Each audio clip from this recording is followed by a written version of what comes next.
is the excess capacity built into the engineering? Sterling, you want me to go off topic and answer that? Well, or do you want to let's stay take there? 30 seconds, go off topic, and then Okay. we'll transition back to two issues that we're gonna sort of wrap up on and take time for more questions. I wanna get back to the letter that everybody got. It stressed a lot of people out, and I wanna get back to just a general discussion about how this thing's gonna be governed in the future. Yeah, Okay. so why don't we So stay you go there? first, you stay on this topic, Jim. Yeah, so as far as expansion of the district, as far as increasing capacity, currently in our footprint, we're at about 50% capacity with the infrastructure that we're putting in. The thought and the idea, and I know that there was another, outside of this, there was another submission about expansion of the district.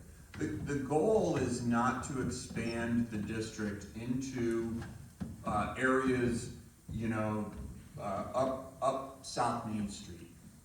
The goal is to expand the district based off of development needs. So we're writing rules and regulations for expansion within the district, but out of the service area, out of the district, and out of the service area. So if a developer wants to come in and develop a piece of property, what we will do is we will entertain through our engineers the capacity that we have and work with that developer so that they can hook into the system, add the infrastructure that's needed in order to have the system accommodate their development. And then what we'll do is we'll expand the district around that development. And what we'll be doing is adding capacity at the developer's cost, as well as then adding more users, which ultimately will lower the cost of an EDU for everyone in the district that is there right now. So, you know, that's the thought. So, you know, if there's a parcel that's out of the district and you want to connect in, yeah, we can quickly and easily modify that district boundaries. Whatever the cost is to hook to the district infrastructure will be at the person's cost, but then we're adding a user with no cost to the people in the district. And Jim, could you comment to a existing building owner that wants to do an addition to the building? How would that work? That would work a little different. Right. The rules and regulations would be in the district, in the service area. You know, and then we would just need to make sure that we have the capacity for that. Yep. Just to touch on the expansion concept and the cost issue for a second, I think that's a good point, that we're not chasing a geographic area with this project. That's not my understanding. So if you think about the cost of this project, and your individual cost is a slice of pie, okay? And suddenly you have 40 units get added to the district, your slice of pie gets diminished. Your cost gets diminished as the system grows. So generally, everybody got these mailings, and it raised a lot of questions. And I just would like somebody to summarize the two easements. Many people have responded, several have not. We have a temporary easement for installation, construction, and connection, and then a more permanent one for periodic work on the system itself. I think this is primarily legal. Okay. So I think it's probably the first place to I think the place to start with this is that we have to explain why we had to do this. And the simple reason is that the district, the town is not allowed normally to spend money to construct infrastructure on private property. So, but some years ago, particularly with respect to water and sewer infrastructure problems all across the state began to allow, and now does allow, the use of public resources to install infrastructure on private property, but only if the town or the district has the right to get to it. And so, in order for this infrastructure improvement or connection to be added to your properties, this is required for the town to be able to use public dollars for it. Otherwise, it would be prohibited by the Constitution and state law. And as a result, the folks who provide the sources of revenue for the town to do this work need to make sure that we get, the town gets an easement to be able to meet that obligation. And that easement has to satisfy their issues, just like when you borrow money for your house, you have to satisfy the bank's concerns about the transaction. In this particular case, rural development, we worked with very closely to create a document that met their standards and would be only as broad as absolutely necessary to be able to satisfy the obligation to be able to access the property. So by design, both on the part of rural development and also us, it's rather simplistic, maybe too simplistic for some folks, and just very general. And essentially, the lack of detail in the specific location could be a concern, for example, but that is why the site-specific work that's going to take place at your property is really the key. Because once you and the engineers decide where the line should go and agree that it goes there, that becomes the boundary of the easement. So it fits in perfectly with your design, should you want to take part in it. You don't have to, of course. You don't have to give this easement, but then we can't spend public dollars to install. It's that simple. And I think once you meet with the engineer, you can decide whether or not the location is gonna work for you. And then that actual location will be mapped, and that will be the permanent easement.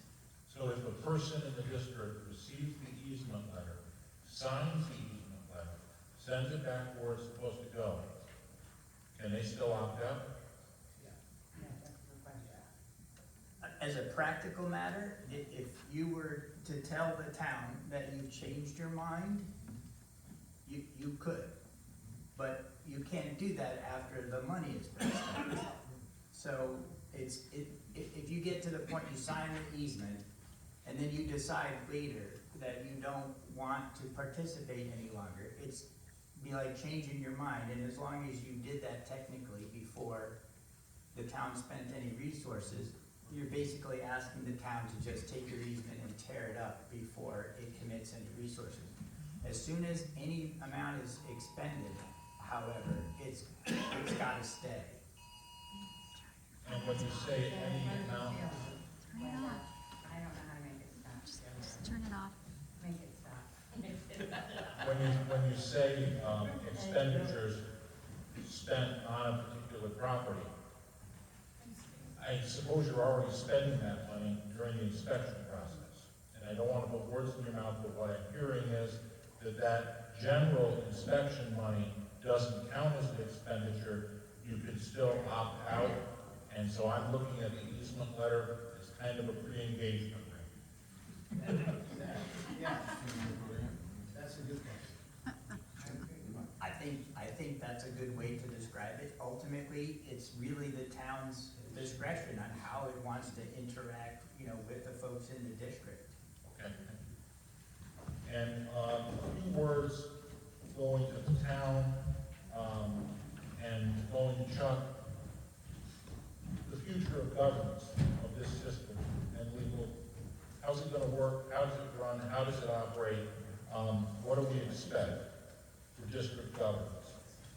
How does the sewer district operate? Who works for the sewer district? Do they work for the town or the sewer? What's the structure?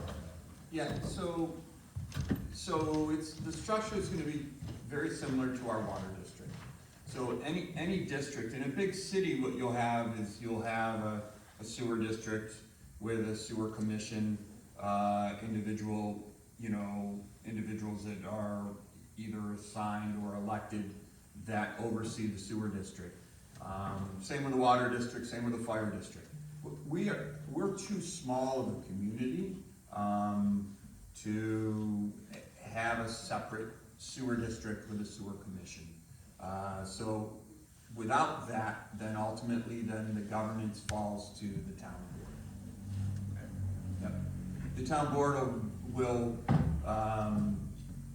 oversee the operations, either through contracting with a company to run the district, as we do with our water, or once it's up and running, hire a town employee to, get the certification in sewer, certifications needed to run our system. Chuck, do you want to add? Yeah, could you just explain the formation of those rules and what is about to happen over the next couple of months? Of rules and regulations?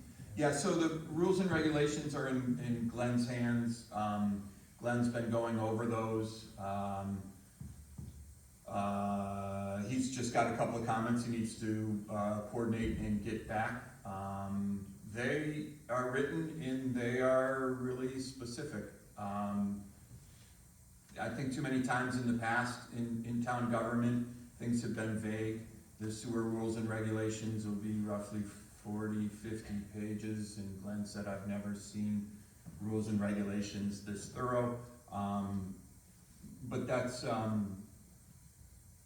guess that's my fault. That's my fault. So what will happen is, once they're, with our attorney, USDA has already looked at those and signed off on those, then those will be presented to the public. Because those are rules and regulations, there'll have to be a public hearing and a public notice of those rules and regulations.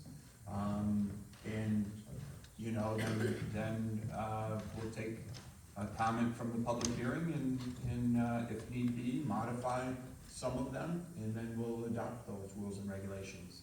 Separate from the fee structure. So, yet to happen, everyone that's in the district that's getting hooked up doesn't need to worry about a fee structure.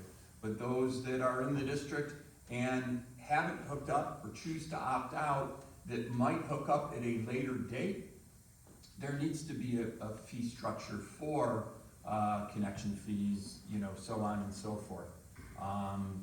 Those two will be separate. The fee structure from the rules and regulations for the very reason that in time, fee structures might change. The cost of an EDU might go down with further development. The cost of the EDU that's there right now might go down if we don't use all our contingency money, right? So to put that into the rules and regulation would mean that anytime there's a potential change in the fee, you would have to go through a whole new public hearing because they're attached to rules and regulations as opposed to a fee structure. So. Yeah, well done, Jim, and I think it's important to understand that the easement and the formation of these rules are independent issues. The easement is for the construction, but these rules are being drafted and then they'll be for public comment, so that will be another opportunity for feedback from the district to the town board. But shouldn't we have those before we have to sign the papers? That's the question I was gonna ask myself. Let's get the We mic. should know the rules. Yeah, we should know the rules before The we district sign Well, the papers. Why make you guys I'll let spend the money? attorney handle that question as far as protocol in New York State, but typically you work through the construction and then you put your system in place and you have your rules. And your rules, by the way, are not final because they can always be amended. Okay. Always can be amended. So let me do this, if I can, just to pause for a second. Most everybody in the first 3 rows is in the district. I think except for Kelly. Oh, she's in. You're in. You're in the district. Okay, that's right, sorry. So what I want to do, I'm not trying to stop any further questions from further back in the room, but the people most directly affected and that are in need of this information are in the first 3 rows. I'd like to open up for a few minutes to some questions from the floor, from people in the district. as rules and regulations are concerned, that's what Jim was just saying, is that, yes, they're in the hands of Glenn, and yes, they've been, you know, USDA basically said yes, that they're okay with them. Then obviously with the public hearing, that gives you the opportunity to weigh in. But we have to, I understand it looks like the cart before the horse, but that's not the way, you know, we're following the rules as they've been written, I believe by New York State. Yeah, I was gonna point out, we're not reinventing the wheel here. No, but. So there's a lot of towns and villages and cities that have these same rules, so lawyers work off the templates, and you'll get a crack at it. There's nothing mysterious going on here. Informed before we sign the papers, that's all I'm saying. Well, Before the town spends money. what's happening is you gotta sign the agreement so the engineers can start the work, the design, so then they can do the construction in the spring. So there's a tight timeline. But Right. it's not like you're not gonna be part of the process of establishing the rules, and then later on amending the rules. Right, but even if they don't wanna amend, okay, we don't wanna do this, they don't wanna amend it, shouldn't we know these rules before they spend any money? Ideally, it'd be nice to have the rules, but we don't have the rules right now. Well, just as a practical, just so there's not a misunderstanding, I won't say an exact percentage, but I'll just throw this out there, Jim can confirm this. The rules are really designed for folks who are not connected. You'll be connected. So the process for how you connect, the construction standards for when you connect and how you connect, and literally down to the standard specifications for piping and valves. That's what the bulk of the regulations are about. You don't have to worry about that. That's all, if you sign the easement and you wanna participate, that's all gonna be taken care of for you. You'll have to spend not a single dime to hire an engineer to do that. If you don't connect and wanna, or if you're in a position, not you folks, but other folks in the future connecting, you'll have to connect in accordance with the regulations. And this is exactly what Jim was saying. So in the future, should let's say a subdivision pops up and they wanna connect, they're gonna need to have the capacity. If it's big enough, they're gonna need a sewer extension, and then they're gonna need to comply with the rules and regs. Okay, with the mic.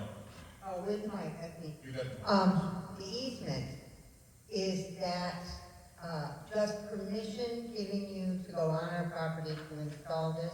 Or is the easement saying, we are giving the town this piece of property? Keep the mic up. It's temporary. Sorry. I believe it's temporary.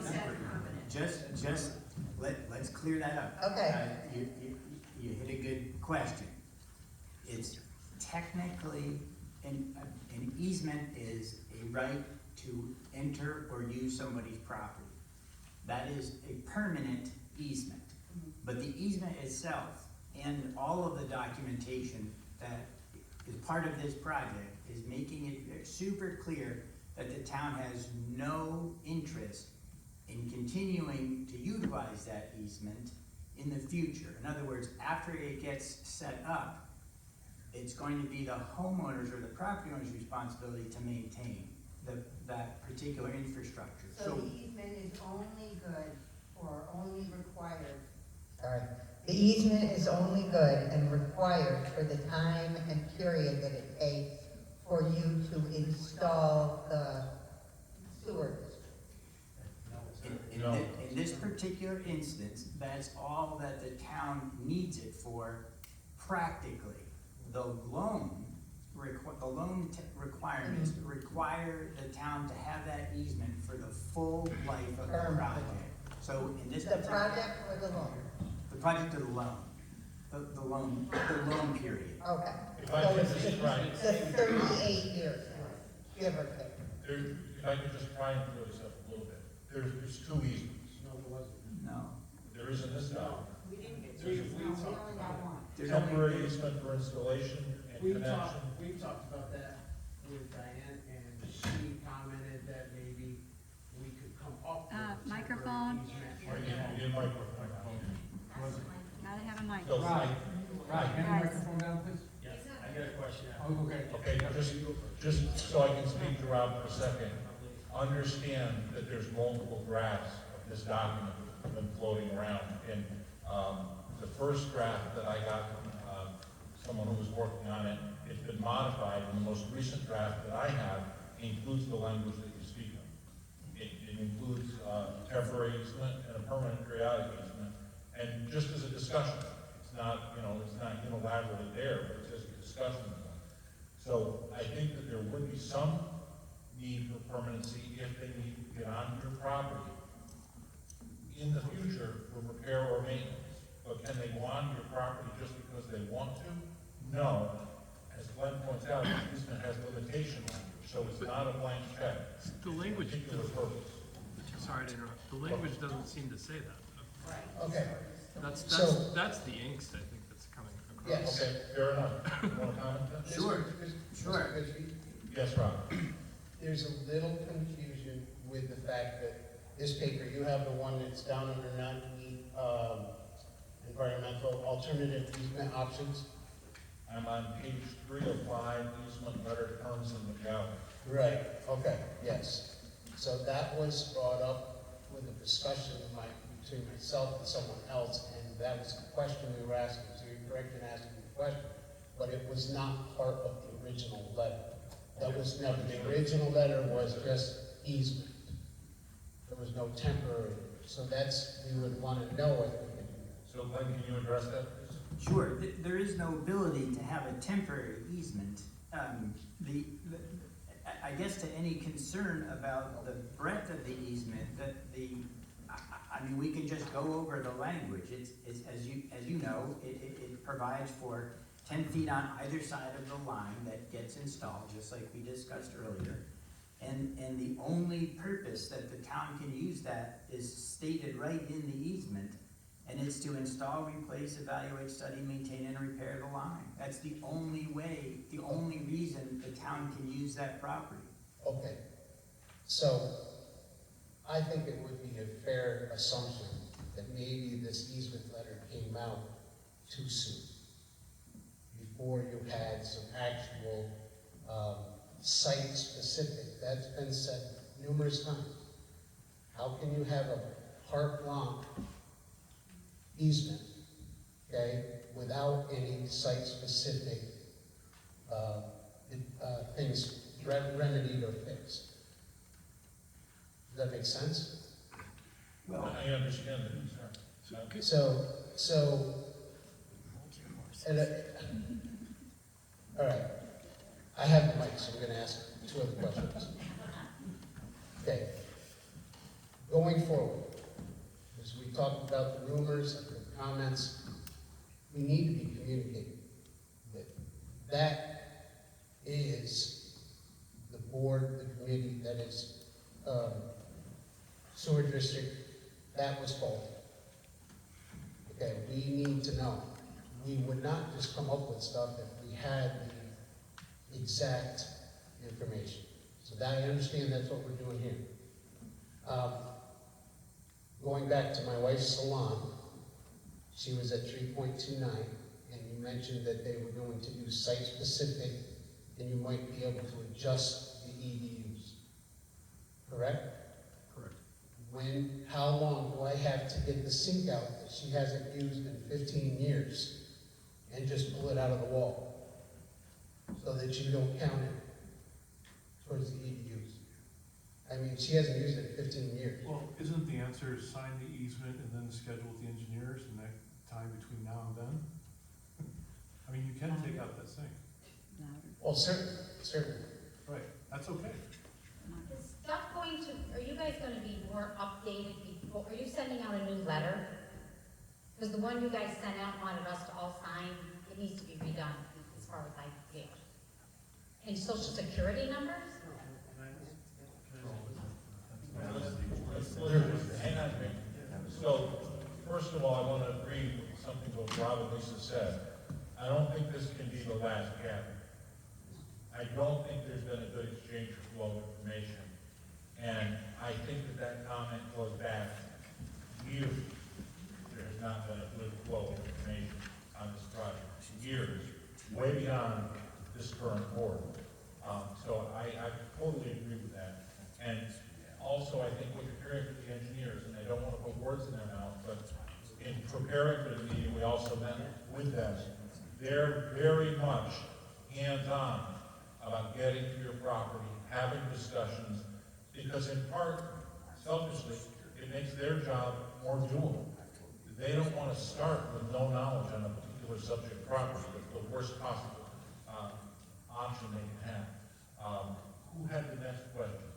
We got one over here.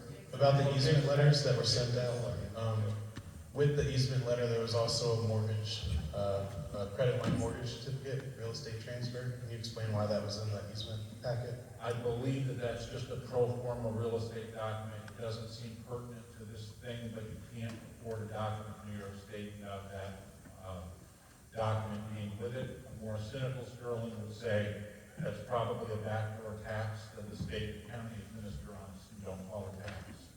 Pass it down. Just to be clear, it is required by state law, and it is designed for that very purpose. You don't have to be cynical, that's the clear stated purpose of it.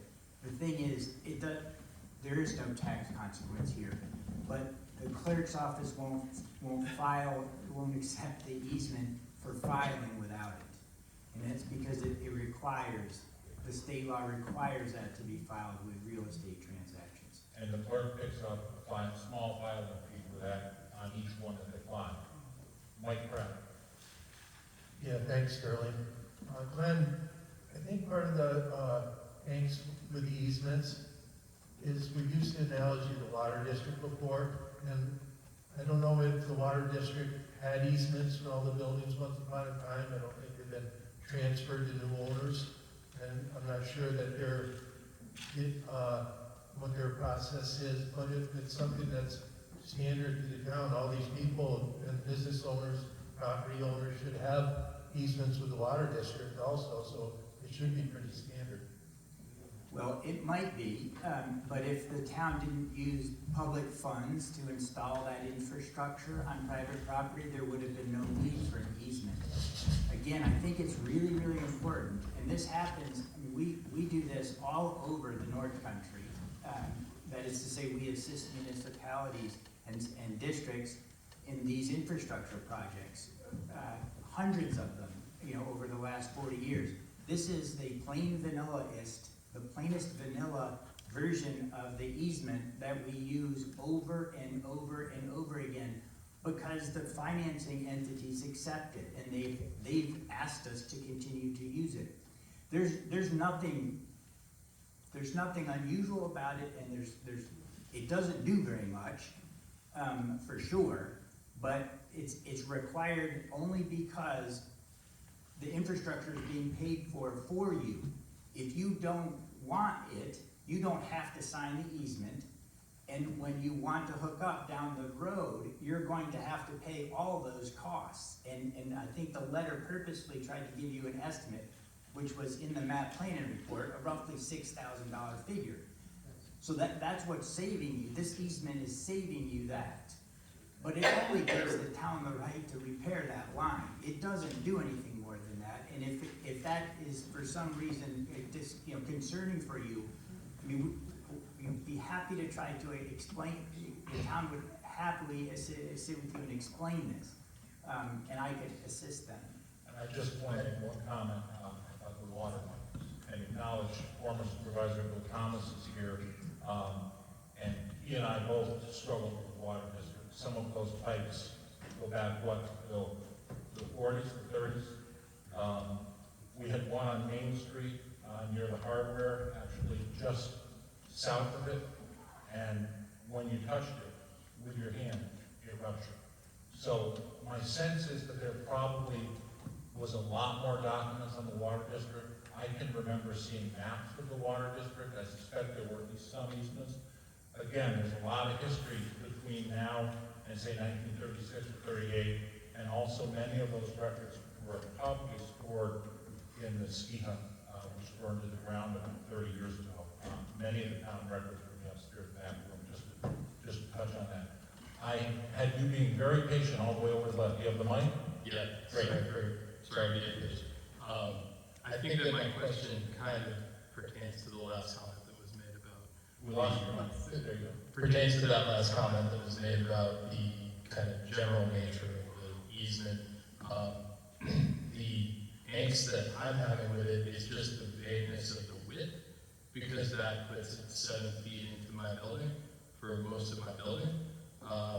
But I heard some comment that I hadn't heard anything about before about the easement actually being assessed with the engineer specifically to constrain to a specific area. My question then becomes, why am I signing something that says it's 10 feet wide, but it's actually going to be 5 feet wide, or whatever that may be, right?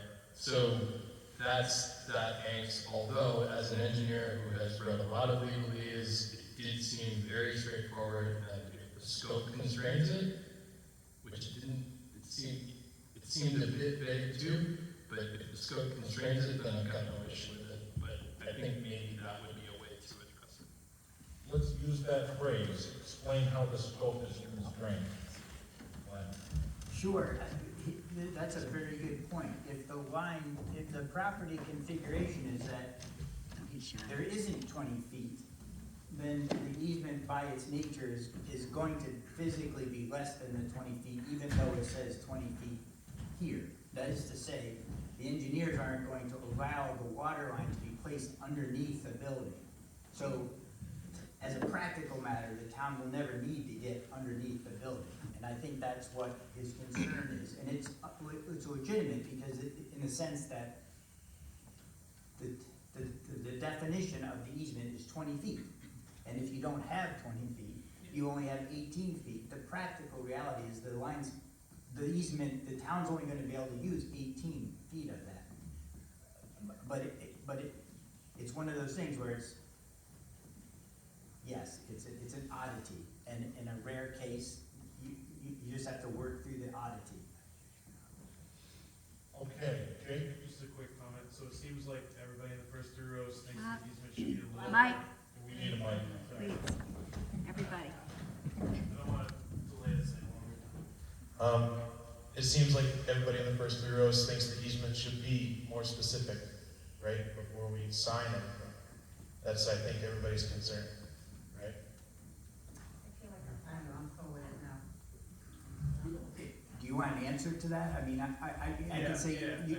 if you don't sign it, Then we're you're, not going to be hooked up. It's going to be on our cost. right, So and then so, why is there a rush Speak. before this is Can't hear you.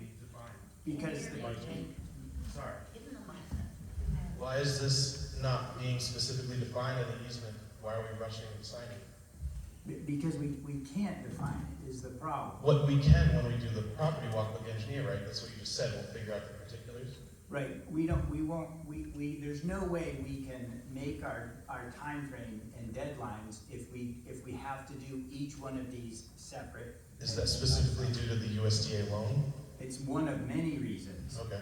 Yeah, also, so Jim can talk about this, but like I said earlier, and as long as the town is comfortable with this, if you sign the easement and then you decide for some reason you don't want this free infrastructure, just ask the town to tear it up and not put it in. I mean, that's my recommendation. To this easement, can we put an end date then, because it's for the loan? 38 years. Maybe around then? We put an end date. I'm just saying. Well, aren't you gonna transfer your property to somebody in the family? Again, it's an easement of record, so it's in the chain of title, it's going to exist, it's going to be there unless it's taken away. Okay, let's go. I hit as many as I can in the first 3 rows. I've got one more small bonus question. Howard, legal questions. There's confusion why people Speak will up. need. Speak up. Closer and louder, can't hear you. There's some confusion why people feel they need to supply either EIN or social security number 2. That comes running, I can't hear you. There's confusion as to why people are being asked to supply a social security number or EIN, and we're hoping that the town attorney can explain and answer that. Yeah, if we file the form without the social security number or the EIN number, we run the risk of having the easement not recorded. And if we can't record the easement, we will have a difficulty with the folks who lend us money. Yeah, if I could take that one step further, the social security number is not going into the easement itself, which is a public record, which you can go to the clerk's office and you can look up the easement. The social security number or the EIN number is only going into that real property tax supporting document that is necessary to file the easement itself. So while there is certainly a feeling that you're giving up your identity, you're kind of giving it up to a box in the county clerk's office, not for public reporting. That would be my opinion. Yeah, and when you sell your property, you're going to fill that out, but you're right, it's protected, privileged information that's not publicly available, but it is kept by the county clerk's office to confirm that we as in the collective, all of us, aren't somehow gaming a system or trying to hide money in some sort of real estate transaction. Okay, we've got one back there. You can repeat my question. Wait, microphone.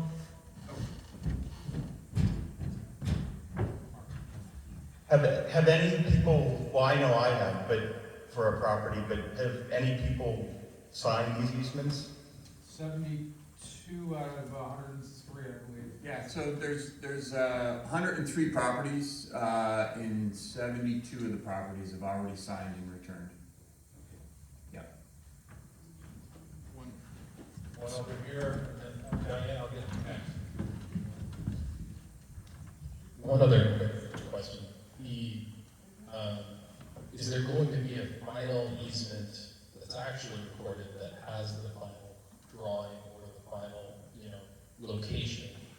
Or, if some entity, Yeah. the town in the future owns this section of my building, So the town doesn't own that section of the building, because the easement's only for that one purpose. The one clarification, also to make, is the easement is based on 10 foot from where the pipe is installed. So, if we get out there and it's reasonable to be installed one place versus another place, that kind of defines where that easement is where the center line of the pipe is. Being that the contractor, if they go ahead and do it, which, would be done underneath the contract, they will provide as-built for that. That'll be within their contract to do. And that'll also dictate the actual meets and bounds of the easement. But this easement is based on verbiage and not an actual, bearings. right? So I guess it comes down to the control has to be the fact that the scope is only for maintenance, et cetera, et cetera, et cetera. It doesn't change the fact that it goes 7 feet into the building, which is a little odd. But I guess everybody just got to swallow that. I signed up for it, so. Can we take the mic all the way to the back in the left of the lane? I should be okay. No, we need the mic. Yeah. We're taping. Yes. Oh, okay. You don't want to be missing 13 minutes. 13 minutes. That's what Nixon was missing. No, I'm a retired college professor, so I have a big mouth. My questions, I'm hearing all of these things about how much of this sewer installation and the documents and the rules and regulations are somewhat formulaic, or they are followed by many other institutions in New York State, municipalities, and all of these other things. And that is all well and good, and that gives me, as an outsider, comfort that all of those easements are going to be, quote-unquote, subject to whatever the final approved plans are and final builds. Perfect. What I'm concerned about, and what I'm hearing, is that we are following this formulaic process. That we have a water and sewer committee, that we have a town board, and that we have a handful of business owners who work on Main Street and make their livings on Main Street. And I want to know, and I'm sure others would want to know, what has been the actual personal involvement of the businesses on Main Street that are going to be attached to this sewer system. What has been their involvement? Have they been invited to participate in the formulation of rules and regulations before they're even sent to the USDA or the lawyers for consideration? We're not a big town. We're not a big group of people who are going to sit here and follow 40 pages of mumbo jumbo. We're a small town of neighbors. And I think it would behoove us to include the community meeting and include the business owners in those processes before we send them out to lawyers, before we get them approved. Because the USDA is going to approve what it's going to approve, and we know it has to comply. And yes, our stuff will comply. But we can make it better for us, our town, and our Main Street, if we get inclusion of the Main Street business owners and property owners beforehand. So my question, back to my question is, what has been the actual involvement of business owners on Main Street in the formulation of rules and regulations and the formulation of some of these other things? Zero. So the third row says 0. Have they been to town meetings? I have. Tony? No, I'm asking them. Okay, well, I had 10 people respond right in front of me. Bear with me. I'm aware of the people that were asked to be part of it and declined to be part of the sewer committee, part of the. Can't hear anything, give him a. He's aware that some people were asked to be involved and declined. I think, first of all, we all have to agree that we can do better than we've done over the last 4 or 5 years. And I think that this is only a first step. There's got to not just be meetings like this, but I think as things get more particular and more detailed, there's going to need to be workshop meetings with the district members, the 3 rows. And not for nothing, but to me, and this is probably my opinion coming out, one of the weaknesses that this highlights is that we don't have an operational chamber of commerce in this community. And so it would be great to have a representative of a business entity delegated to be in attendance at these meetings and then report back to the business entities as a group. Just a comment, but it seems like there could be an organization there that could meet, assemble, and send somebody to the workshop. I can directly answer. Go ahead. Yeah, so rules and regulations, I'm the one that drafted most of the rules and regulations. And what happened was USDA said before you can go out to bid, you have to have rules and regulations, and we had none. So I took it upon myself to sit down, take draft rules and regulations from other communities, from the DEC, and modify them. I worked then through the sewer committee, shared those with the rest of the sewer committee that are on it, and the sewer committee is made up of quite a few very knowledgeable people that I have leaned on pretty heavy. So we had to get those done. Then we went out to bid, and they kind of sat and languished for a while. And that would have been, at that time, a great opportunity to take it and bring it out to the business owners and community. Unfortunately, what ended up happening is we had a funding shortage. So it was a 90-day crunch to close that funding gap. And rules and regulations, once again, got pushed to the side. I would welcome anyone that wants to step up and help. Currently, they're with our attorney. Once he's done, I'll gladly share that preliminary draft. You can look them over. We can then have a public hearing on them. Let's stop right there. I think that's a great comment. He has just volunteered to share the draft once it's completed with anybody who wants to see it. So let's all take him up on that. How do we get it? How do they get it? Once I get it, it's an electric copy. Electronic form. We can mail it out to the email list that invited everyone here. Be posted on the town website? We can do that as well. Or whatever, so we can see it. Okay. Wait, who's got the mic? He does, right there. Bob. No, you had it, Yes. Just Hold it talk. close. Hold it close. Talk. Yep. You got it. Okay, yes, I'm glad we're back to rules and regulations, and maybe, I don't know how that relates to easements and all that sort of stuff, but I've seen from the beginning of this whole project, total lack of, just exactly what the lady was saying, the lack of the people that have a dog in the race. And none of the current town board has anybody is liable for paying for this thing. And the way the new politics is going to be arranged, it doesn't look to me like anybody in the new town board is going to be have a dog in the race. And so it would seem to me that whether or not the state law allows it, I would break the state law, and at least if there are 4 members of a town board that are going to have the job of making rules and regulations for how this thing works, including costs, then there'd be 4 unit owners on the board also. It just seems it's taxation without representation, and it's been going on. And as I see this board right here, I don't see anybody. None of you guys are really, you're making some good statements about how things are gonna be, and we're gonna take everybody into consideration, but I've been in this town a long time, and I don't see, I've never seen a town board that wasn't biased to their own replacement on the board. And let's hope there's a change for this sewer district anyway. I'm going to pause for a moment. We are approaching 2 hours. So I'd like to take 1 or 2 more questions about something new. And I'm going to give a preference to somebody in or outside the district who hasn't spoken yet. I got one back there. We need a mic.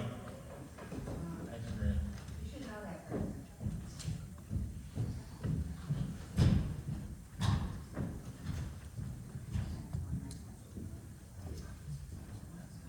My question is, you talked a lot about the EDUs going down and getting new guys that's going to go down. Every district I've seen has got sewer district, EDUs go up. Now, what's stopping you tell me this is your EDU this time of year? What's going to be 10 years from now, 5 years from now? How much will it go up? Is there any guarantee it won't go up? Commentary on the EDUs? Future costs? Is there any chance of it defaulting? No, Who pays for it if we default? the district. It's a taxing district. So all the taxpayers of the town of Johnson? No, just the district. Just the district? Just us. Oh, so it'd be a lot more. Yeah. Oh, okay. But let's go back to that question. Let me see if I can field it. Go ahead. I was just gonna say, somebody just said it's gonna be a lot more. It's not. The district and the town is required to set both the capital charge and the use charge to be self-sustaining, to pay all the debts and obligations of the district. They have to. And if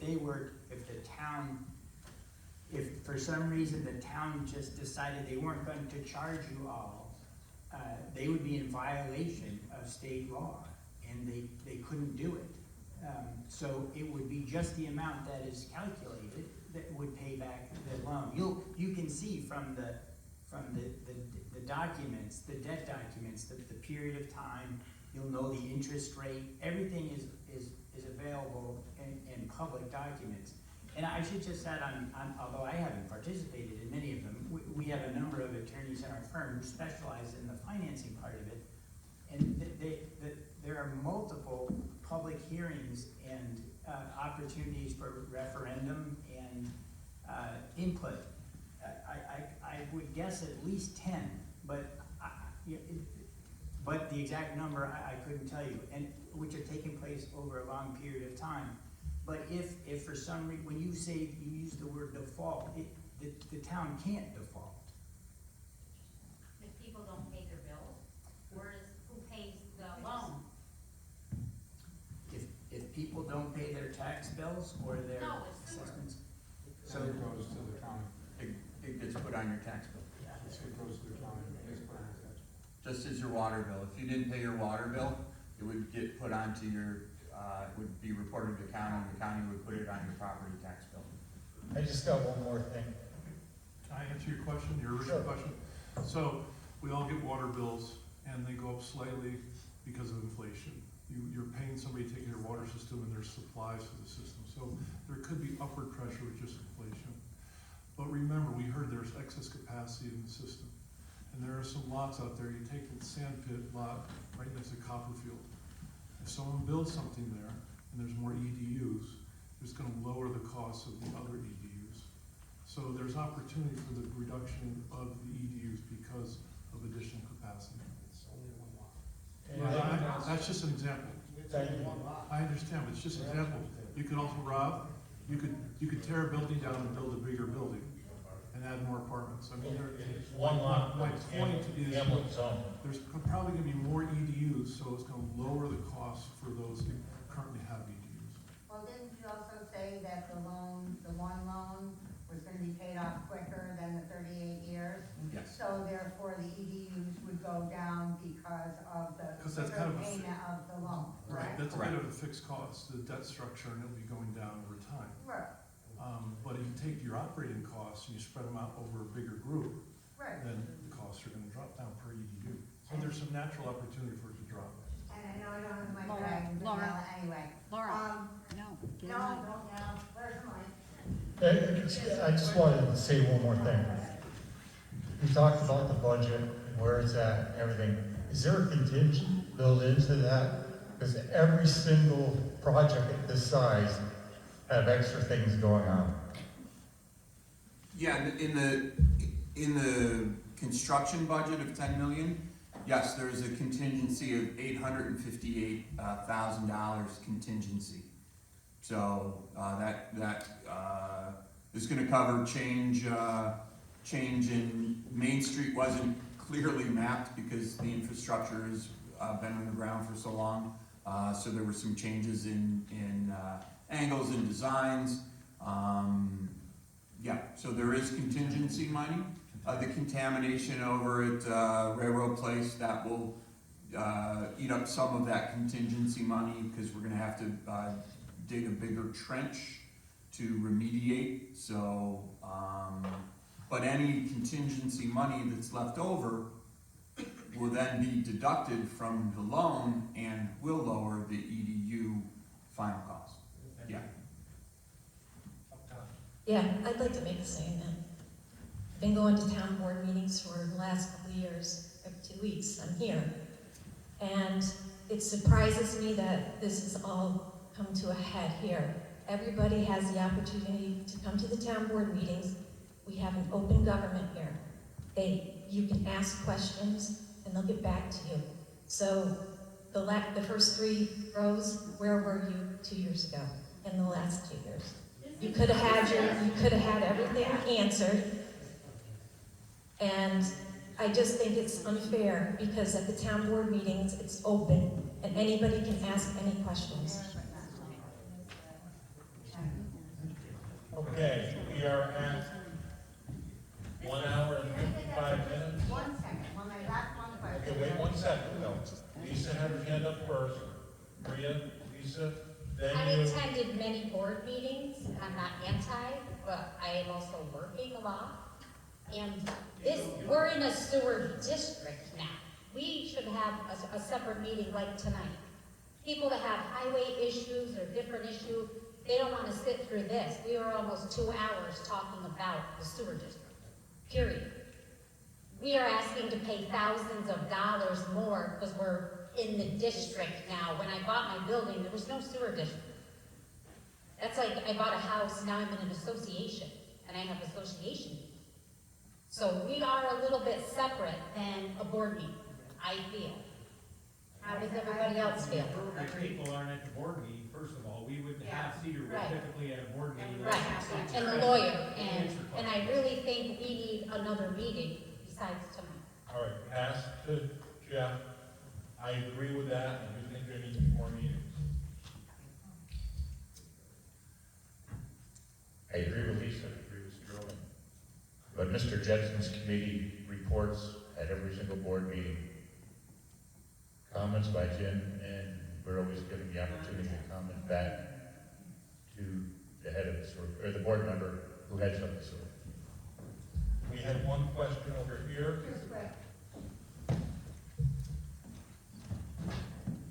Okay, in the beginning of this meeting, you discussed about how there was the west side of the district and the east side of the district, and how they were sort of handled separately. One was a water system and one was a solid system. My question is, can this be a two-phase project and you open up the west side first, and then we can do the east side at some point in time in the future?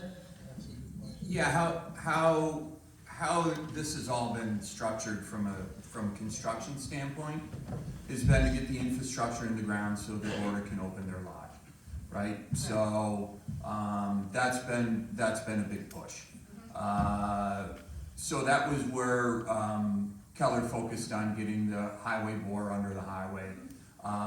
Once the plant is ready to process, which should be in February, then Orta's Lodge will hook up, the nursing home will hook up, the highway garage will hook up, and Front Street's buildings will hook up to the system.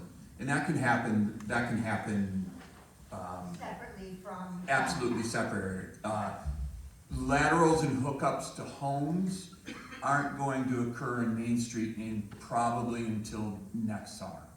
Jim, can you clarify on the western side of 28? Yeah. Once the system is operational and those other properties can hook up, are they hooking up for water, fluid only, or solid waste as well? They will flush their toilet, the crap will go down the toilet, and the tanks will separate solids in 2 tanks.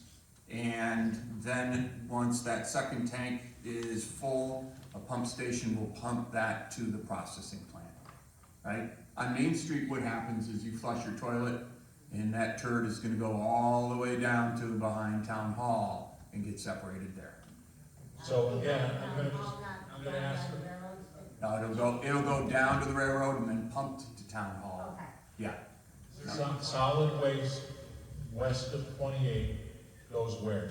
Solid waste west of 28 will break down in a tank, and the sludge that develops will need to be pumped at the town's expense. And go where? Truck to. A truck to another location. Truck to another location. Same with the big tanks behind Town Hall. That's a point of confusion. Not the district's, but the town's expense? Town's expense. Not the district. I'm sorry, district's expense. Okay. Yeah, operating expense. Okay, just wanna make sure. Yeah, no, it's an operating expense. All of that's built into the budget. Yeah. I'm gonna go with Kelly, Tina, and Yen. Okay, thank you. This last bit about the west side was right here. Oh my God, what happens to that? Hard stuff, not water. And I didn't get an answer to that. That was gonna be my question. But I do also want to make a comment about the sort of dis-ease, I think, that everybody sort of felt about this process. The one thing I think about is this whole idea started back in 2015, and we had a group of probably 7 or 8 community members who sat on a committee and who worked, and first of all, they had to decide, well, what is the sewer system, how do we do it, what kind of assistance should we get, visitations had to be made, and they were all led by, I think Matt Parbeck was the chair of the committee. We're a small town, not everybody knows anything about sewer districts. It takes time to get through that. And then we had, of course, a change of administration. They had to get up to speed.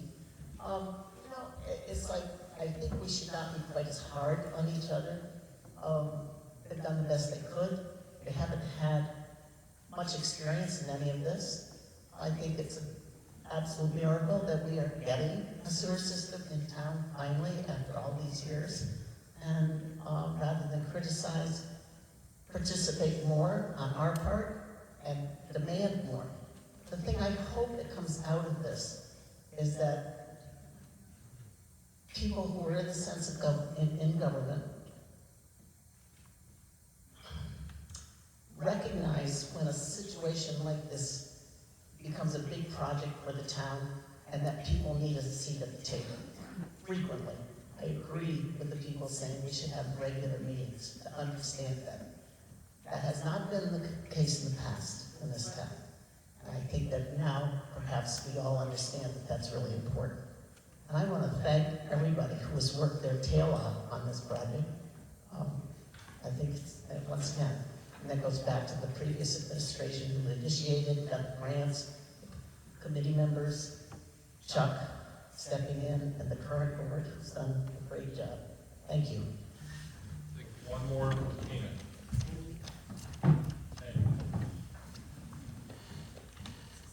So if we don't hook up, opt out, they're telling me down at town hall that they're not gonna issue any more permits to do any replacement on septic. So basically, that's, in my opinion, I don't need to be like nasty or foul about it, but that's corrupt. And can they legally say, well, you can't put in a new sewer, so basically we're forcing you to hook up to our sewer? Like if I opt out because I have enough property, I have good working sewer, I have no problems with it, right? You know, if it's not broken, don't fix it. I have a good working operating sewer. Glenn, you want to try that? I guess the best way to answer that is that the town has a lot of, the district has a lot of difficult decisions to make on how to budget, how to design the system, and how to keep it going. And on top of that, there is both a public health and environmental concerns related to density issues and wastewater control. So at some point, the town is gonna make a determination that it's just not acceptable anymore, whether it's environmental, public health, or sustainability of its infrastructure, to allow certain types of systems. That's a town call, and they'll make it when they have to. So can they prevent her from getting a septic permit because they've elected to pursue a municipal system? Technically, yes. That's corruption. No, that's no, no. Okay. I'm gonna call it, we're at Thank 2 you. hours and 5 minutes. Chuck, would you make a comment? Yeah, I just want to make a comment. This has been very helpful, I think, for everyone involved, including people sitting up here.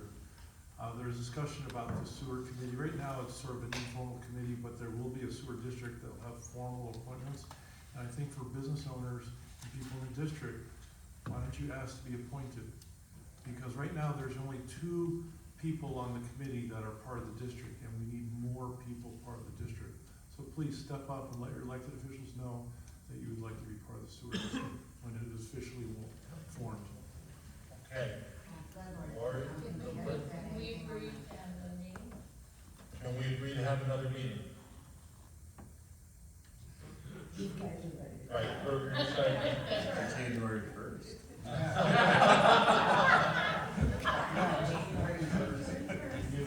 I'm in, I certainly am happy to attend another meeting, and I can speak for everybody in front of the room. I think they are very involved and very engaged in this process, and they're tired right now, but I think that they've done a great job communicating. I want to thank our engineering team.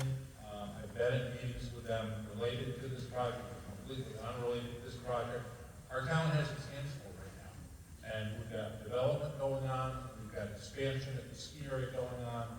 I want to thank our town officials, I want to thank Mr. Barton, and town council, and I guess what I'd ask you to think about for just a moment, when you think about how many lots there are and how much build-out can occur in this community, primarily the district is in Hamlet zone property.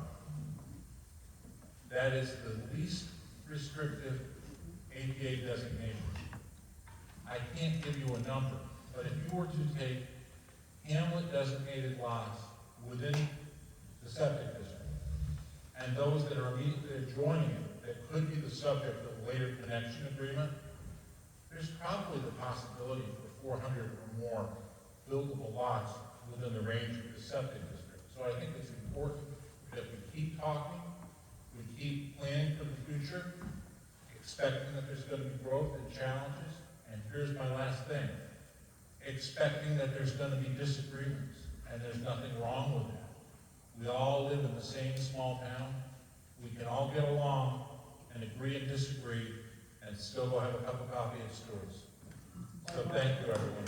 Or my